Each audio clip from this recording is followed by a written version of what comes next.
വിദ്യാലയ ജീവിതത്തിന്റെ സുവർണ ജൂബിലി നിറവിൽ ഗതകാല സ്മരണകൾ പുതുക്കിയൊരു ചങ്ങാതിക്കൂട്ടം. എലപ്പുള്ളി ഗവൺമെന്റ് AP ഹൈസ്കൂളിലെ 1974-75 വർഷത്തെ 10ാം ക്ലാസ് C ഡിവിഷനിലെ വിദ്യാർത്ഥികളാണ് നീണ്ട 50 വർഷങ്ങൾക്ക് ശേഷം വിദ്യാലയത്തിലെ തങ്ങൾ പഠിച്ച അതേ ക്ലാസ് മുറിയിൽ വീണ്ടും ഒത്തുചേർന്നത്.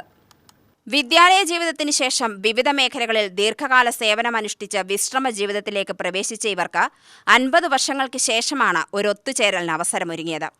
ഇന്നത്തെ മൊബൈൽ കമ്പ്യൂട്ടർ യുഗത്തിൽ നിന്നും തികച്ചും വ്യത്യസ്തമായിരുന്നു ടെലിവിഷൻ പോലും ഇല്ലാതിരുന്ന തങ്ങളുടെ വിദ്യാലയ കാലമെന്ന് അവർ കൗതുകത്തോടെ ഓർക്കുന്നു. 6ാം ക്ലാസ് മുതൽ 10ാം ക്ലാസ് വരെ ഞാൻ ഇവിടെയാണ് കോഴിപ്പള്ളിയിൽ നടന്നു വന്ന് പഠിച്ചത്. അങ്ങനെ 60-ൽ ഞാൻ ഇവിടുന്ന് കഴിഞ്ഞു പോയി. 69-ലാണ് ഞാൻ ടീച്ചറായിട്ട് ഇവിടെ വരുന്നത്.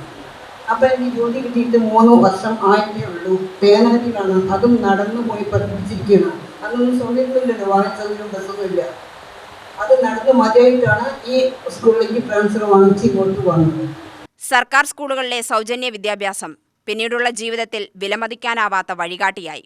എൻട്രൻസ് മത്സര പരീക്ഷകളൊന്നുമില്ലാതിരുന്ന ആ കാലഘട്ടത്തിൽ കിട്ടുന്ന ജോലി ആത്മാർത്ഥമായി ചെയ്തും സംതൃപ്തമായി ജീവിക്കാൻ കഴിഞ്ഞു. പരാജയങ്ങളെ സമചിത്തതയോടെ നേരിടാനും അതിജീവിച്ചു മുന്നേറാനും തങ്ങളുടെ വിദ്യാഭ്യാസം സഹായകരമായി എന്നും അവർ സാക്ഷ്യപ്പെടുത്തുന്നു.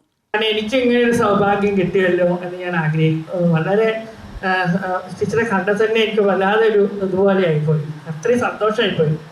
വിദ്യാലയവും രാഷ്ട്രീയവും ലഹരി മരുന്നുകളും ഒന്നുമില്ലാതിരുന്ന അന്നത്തെ കാലത്ത് നിറഞ്ഞു നിന്നത് കലയും സാഹിത്യവും കളികളും സ്നേഹവും സൗഹൃദവും മാത്രമാണെന്നവർ അഭിമാനത്തോടെ ഓർക്കുന്നു. ഇന്ന് വിദ്യാർത്ഥികൾക്ക് പഠിക്കാൻ കൂടുതൽ മെച്ചപ്പെട്ട സൗകര്യങ്ങൾ ലഭ്യമാണെങ്കിലും കടുത്ത മത്സരത്തിന്റെ അന്തരീക്ഷം അവരെ പലപ്പോഴും വലിയ മാനസിക സമ്മർദ്ദത്തിലാക്കുന്നുണ്ട്. ചെറിയ തോൽവികൾ പോലും ഉൾക്കൊള്ളാനാവാതെ അവർ ജീവിതത്തിൽ നിന്നും ഒളിച്ചോടാനും ലഹരികൾക്ക് അടിമപ്പെടാനും തുടങ്ങുന്നു. അതുകൊണ്ട് തന്നെ തങ്ങളുടെ കൊച്ചുമക്കളുടെ പ്രായമുള്ള പുതിയ തലമുറക്കാർക്ക് വിദ്യാലയങ്ങളിൽ ലഹരിയും സംഘർഷവും ഒഴിവാക്കി അറിവിന്റെയും സ്നേഹത്തിന്റെയും ഉറവിടങ്ങളാക്കി വിദ്യാലയങ്ങളെ മാറ്റുക എന്ന സ്നേഹ സന്ദേശം കൂടി നൽകുകയാണ് ഈ അപ്പൂപ്പന്മാരും അമ്മുമ്മമാരും. 25ഓളം പൂർവ്വ വിദ്യാർത്ഥികൾ തങ്ങളുടെ കുടുംബാംഗങ്ങൾക്കൊപ്പം പങ്കെടുത്തു. ശ്യാം പ്രകാശ്, കൃഷ്ണപ്രസാദ്, ശിവദാസ്, ജ്യോതി നാരായണൻ, സുഗന്ധ, സുധ എന്നിവർ നേതൃത്വം നൽകി. UTV news, Palakkad.